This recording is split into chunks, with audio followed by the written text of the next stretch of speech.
කල්යාණීය ආරම්භය මං හිතන්නේ හරි අපූර්වට සාම්ප්‍රදායෙන් ඔබට ගිහිල්ලා වෙනස්ම මානයකින් ධම්මික බණ්ඩාරයන් ආරම්භ කරා. ඉතින් එතුමාණන් කිව්ව විදිහට ආදරය සැබවින්ම හරි අපූර්ව දෙයක්. ඉතින් මේ ආදරය ඕනෑම වයසක ඕනෑම මොහොතක කෙනෙක්ගේ හිතේ ඇති වෙන්නට පුළුවන්.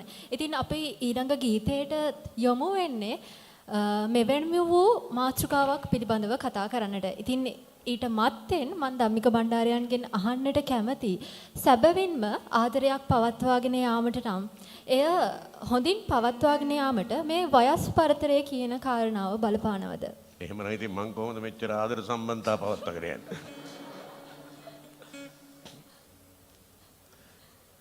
මං කියන්නේ කිසිසේත්ම නැහැ. එච්චරයි. අනිවාර්යයෙන්ම.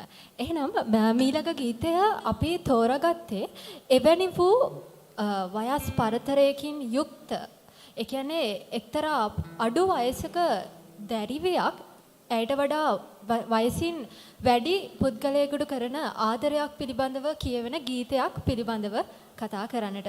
ගීතය පද රචනය කරන්නේ සියබලාගමුවේ අමරදාසයන්.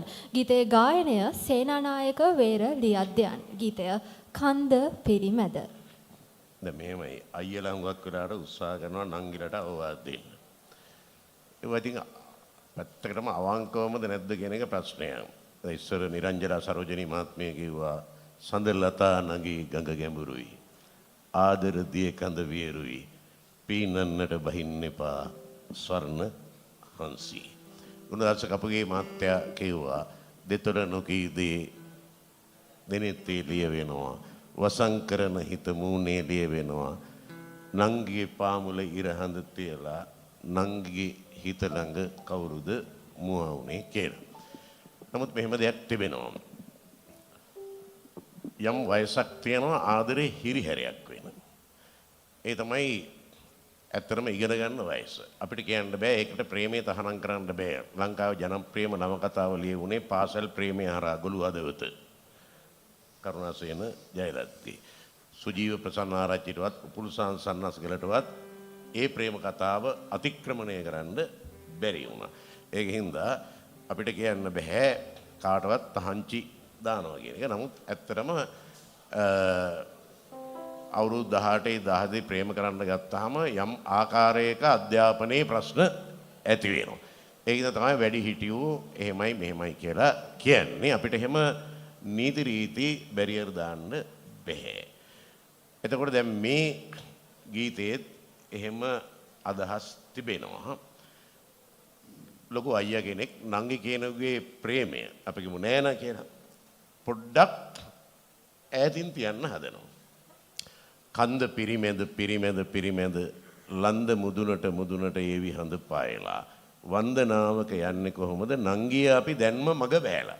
මේ වන්දනාව කියලා කියන්නේ වන්දනා ගමනක්ම නෙමෙයි.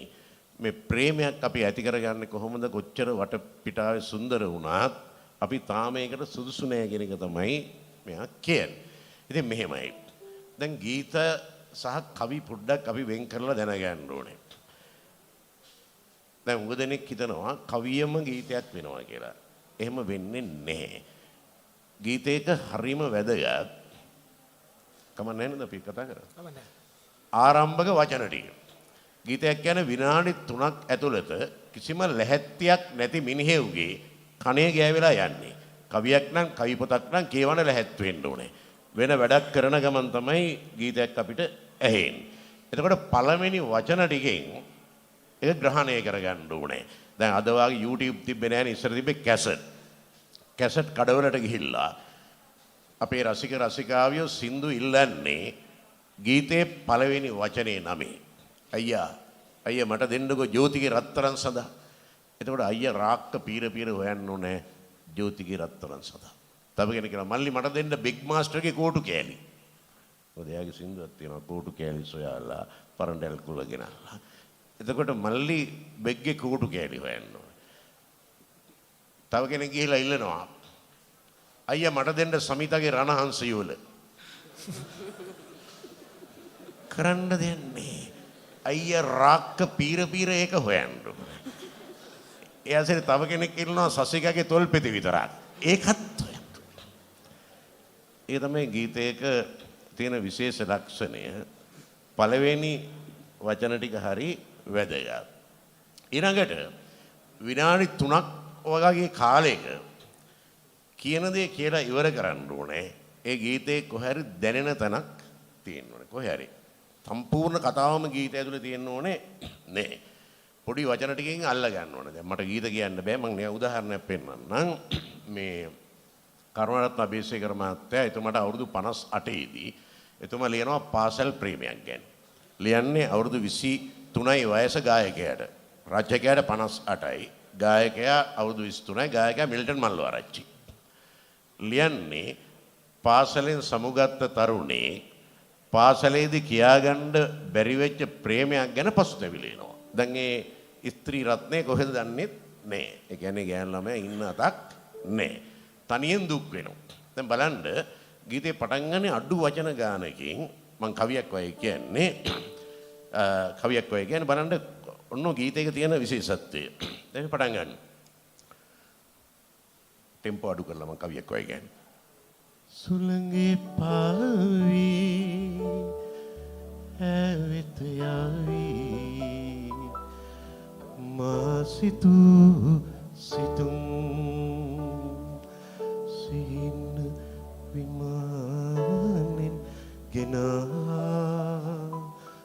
මා පැතුම් සිහින විමානෙන් ගෙනා මා සිතුම් එච්චරයි ආරම්භය.